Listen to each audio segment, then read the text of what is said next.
Forensic Forex with Deontay, and I'm back with another video. This is your daily update on Euro versus US dollar. And as we can see on Wednesday, so I took this screenshot just after the candle closed today.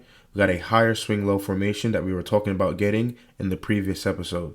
We can see this swing low as well is forming below June's opening price. So commercials are most likely repositioning themselves with this swing low after breaking a swing high. So that's the key point here. Price breaks a swing high.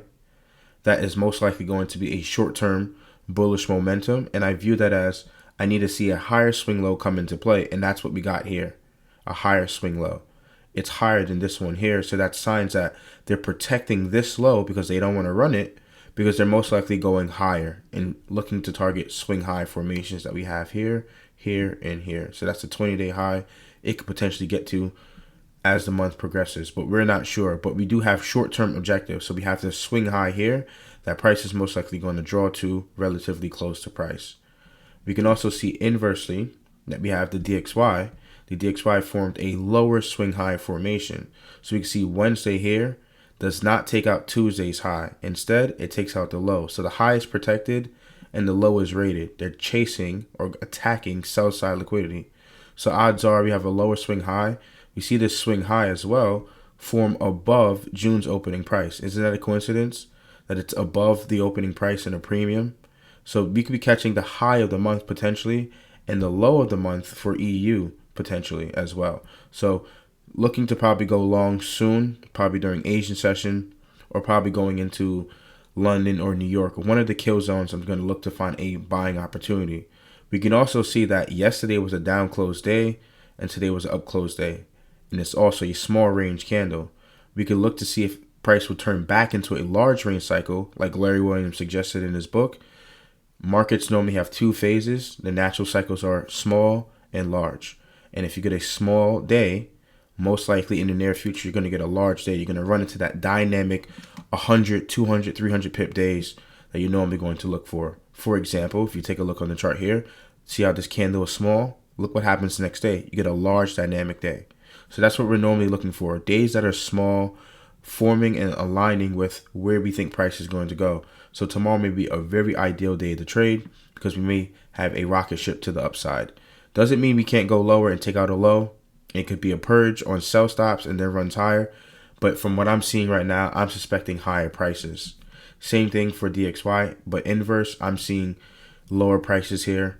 This lower swing high formation suggests that the commercials are most likely retracing into that and accumulating their net short positions here, right? Most people are going to look at here and retail traders are going to think, oh, it's going long. It's not going long. Same thing here. Most retail traders are going to see this going down and think it's going short. It's not going short. I'm just speculating that it's most likely going to go higher. But if we see currently right now, so if we were to check, let's go back to EU. We can see EU, the current candle there for Thursday right now, it's already pushing up. So it opened, gave a little drop here, but it's still rallying. I want to see it take out Wednesday's high and then potentially get to this swing high up here.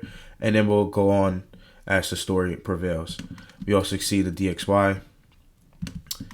Thursday's candle just opened. You can see it's already looking for that sell side liquidity below this low. So this is a high probability raid setup too as well, because we have the lower swing high formation. This is the third candle in that swing high here. That third candle is rated by this candle here, so technically the fourth. It doesn't matter if I'm counting. It could be a next candle. So if this candle didn't break it and the next one broke it, that candle's low would be the target or the high probability raid. So since this candle here broke this candle's low, we want to see this candle high probability run on that low there. You want to see that. That's what I like to see. We can also see that DXY is going lower, Euro is going higher. That means GU most likely would give signs like that as well, or AU, or even New Zealand dollar versus US dollar. So we check British pound, we can see the same thing here. If we follow the key, it all starts here with the swing high here being broken. We get a higher swing low and price trends higher. We even have another break of a swing high here. 1, 2, 3. That's the swing high. And after price breaks that swing high, we can see a higher swing low formation forms here. 1, 2, 3. That's the higher swing low. So we can see it's almost like a steps. It's going up like that to keep taking out buy side liquidity, make higher swing highs and higher swing lows. When you're in a bullish market, that's what you're normally going to see. Higher swing highs and higher swing lows. We have the higher swing lows down here.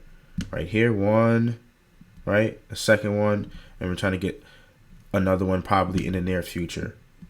So all in all, hopefully this was insightful. My stance is still bullish on foreign currencies, so like EU, AU, GU, NU, and then I'm most likely bearish on like UCAD and USWISY and DXY. Peace.